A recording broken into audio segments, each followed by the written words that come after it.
दोस्तों केमिस्ट्री के अंदर प्रैक्टिकल के अंदर अगर आपको 30 आउट ऑफ 30 स्कोर करना है तो आपको ये जानना और समझना पड़ेगा कि जो बोर्ड का केमिस्ट्री का प्रैक्टिकल होता है वो किस तरह से होता है, वो चीज़ों को समझना बहुत ज़रूरी है।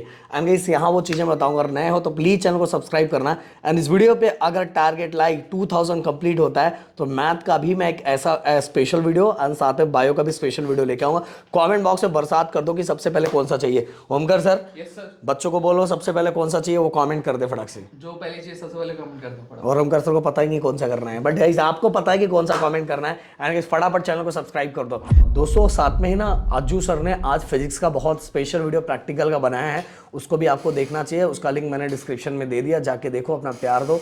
एंड गाइस बीच में एक और चीज मैं बताऊंगा कि ऑलरेडी अभिषेक सर ने एक स्पेशल वीडियो केमिस्ट्री से रिलेटेड बनाया है, उसका भी लिंक मैं डिस्क्रिप्शन में दे देता हूं, उसको भी इस वीडियो के बाद जाके देख लेना। और एक और स्पेशल वीडियो केमिस्ट्री का आ रहा है अभिषेक सर के चैनल पे, जो ऑलरेडी वो आप सभी को एक्सपेरिमेंट करके दिखाने वाले हैं। हमें सोर्सेस से उड़ती उड़ती खबर आई है, समझ में आया? तो चलो सबसे पहले गाइस मैं आपको बताना चाहूंगा कि देखो टोटल आपको अगर मैं आपको कैलकुलेट कराऊं तो आपको गाइस देखो जो आपका जर्नल होता है, अगर आपने उसको सही तरीके से रखा है, मतलब सही टाइम पे आपने स्टेम ले लिया है, तो भाई ये 5 मार्क्स आपके झोली में अपने आप गिर जाएंगे।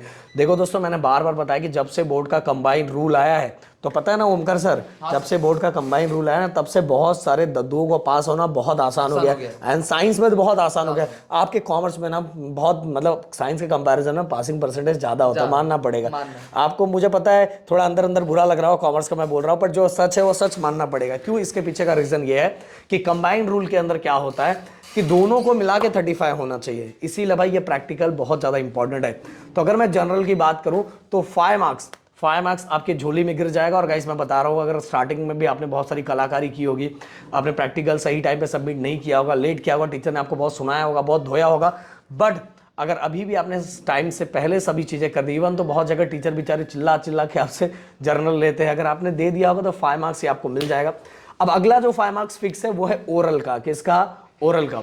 अब बोलोगे सर ओरल में तो बहुत डेंजर क्वेश्चन पूछे जाएंगे। मैं देखो एक सच बोलना चाहता हूँ, हाँ एक सच, ये और स्कूल के बहुत सारे टीचर्स ये जानते हैं, जो बेचारा साल भर बहुत अच्छा स्कोर करेगा, बहुत अच्छा कनेक्शन होगा, टीचर उससे क्वेश्चंस बहुत सिंपल पूछेगी, जबकि उसको डिफिकल्ट क्वेश्चन पूछा जा सकता है, उसको आएगा भी, केमिस्ट्री का डिफिकल्ट क्वेश्चन आएगा भी, बट भाई उससे जानबूझ के सिंपल क्वेश्चन पूछा जाता है। बट जो साल भर टीचर को बहुत परेशान करके रखा था ना, बहुत कुछ भी सही टाइम पे सबमिट नहीं किया, उसको जानबूझ के ज़्यादातर टीचर उस समय डिफिकल्ट क्वेश्चन पूछते हैं। तो बोलोगे सर डिफिकल्ट यहाँ तो सिंपल, केमिस्ट्री का मीनिंग ही नहीं पता है सर, वैसे ही बैंड बच जाएगी, स्कोर नहीं मिलेगा। बताना चाहूंगा कि देखो ओरल में भले टीचर उस समय कुछ भी बोले, आपको स्कोर देंगे, समझ में, टेंशन नहीं लेना है, ओरल के मार्क्स मिल जाएंगे। क्योंकि टीचर फिर आपसे पूछेगी बताओ कौन से क्वेश्चन का आंसर आप दे सकते हो, एक्सपेरिमेंट आपने किससे रिलेटेड किया, ये एट द लास्ट आपसे कोई और भी क्वेश्चन पूछा जा सकता है। बस जो आपको नहीं आता वो स्ट्रेट फॉरवर्ड बोलिए, और या तो बोलने का ट्राई कीजिए जिससे टीचर को लगे कि हाँ भाई कुछ बोल रहा है। अब तो ये 10 मार्क्स आपकी झोली में गिर गया। इसके बाद गाइस टाइट्रेशन का आप सभी को 10 मार्क्स वो मिलेगा, उसका ऑलरेडी गाइस टीचर बहुत सारा इंडिकेशन दे देती है, मैं पहले से बता देना चाहता हूं।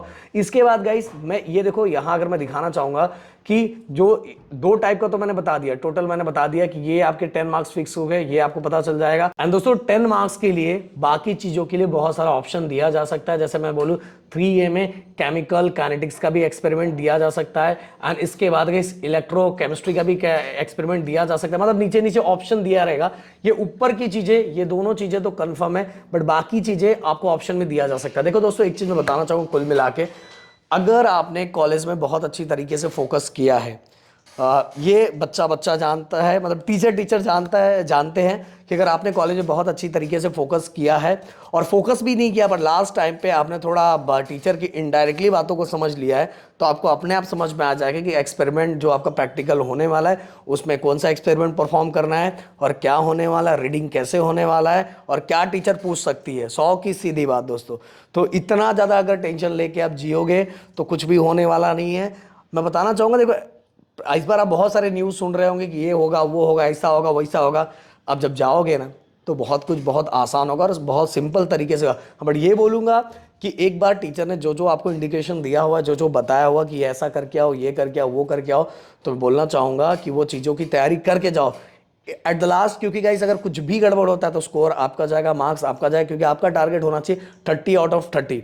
कि वैसे इस बार आप न्यूज़ पे देख रहे हो कि फ्लाइंग स्क्वाड प्रैक्टिकल के लिए भी आने वाली है, उनको फोटो खींच के भेजना है। तो भाई ये सब दिमाग से हटा दो, बस वो वहीं के लिए होता है, उसका टेंशन मत लो। सब चीज़ें बहुत अच्छे से हो जाती है, बट वहाँ कोई जल्दबाजी नहीं करना है। आप फटाफट जल्दबाजी करने बैठ जाओ। मैं बताऊँ, मैं अपने टाइम ना, तने जी मैं आपको बताना चाहूँगा कि मैंने अपने टाइम कैसे किया था। मैंने सबसे पहले ना पूरा का पूरा रीडिंग पहले से याद करके चला गया था।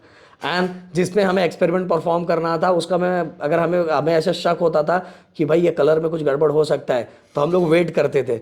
और जब वही कलर हमें पूरा इंडिकेशन मिल जाता है कि हाँ यही सब चीज़ें हैं, परफेक्ट आई है, तो भाई फिर हम वही लिख देते थे। कोई जल्दबाजी करने की जरूरत नहीं, क्योंकि जो आपको शीट मिलने वाला है वो एक बार गड़बड़ हो गया तो भाई आपका हाथ पैर कांपने लगेगा। समझ में आ रहा है? इसीलिए जल्दबाजी नहीं करना। जिसमें आपको गड़बड़ लग रहा है थोड़ा रुके रहो, शांति से देखो। आपके आपके दिमाग में ना अपने आप आंसर कहीं ना कहीं से आ जाएगा, कहीं ना कहीं से आ जाएगा, मतलब आ जाएगा, समझ रहे हो ना? तो इसीलिए जल्दबाजी करने की ज़रूरत नहीं है। तो अब और दूसरी बात गाइस, केमिस्ट्री का ऑलरेडी अभिषेक सर ने बहुत प्यारा वीडियो बनाया हुआ, उसका लिंक मैंने डिस्क्रिप्शन में दे दिया, और एक और स्पेशल वीडियो बनाने वाला है, उसको जरूर आप लोग जाके देखना। तो और दोस्तों एक चीज़ और बताना चाहूँ, बताना मैं भूल गया कि फिजिक्स का आज 2:30 बजे, अच्छा 2:30 बजे हो चुका होगा क्योंकि ये वीडियो जब जाने वाला है तब तक वो जा चुका है, तो उसका भी लिंक मैं डिस्क्रिप्शन में दे देता। अज्जू सर ने फिजिक्स के एक्सपेरिमेंट से रिलेटेड बहुत प्यारा वीडियो बनाया है, उसको भी जाके आपको देखना है। मिलते हैं नेक्स्ट वीडियो में। Thank you so much guys. जय हिंद एंड जय महाराष्ट्र।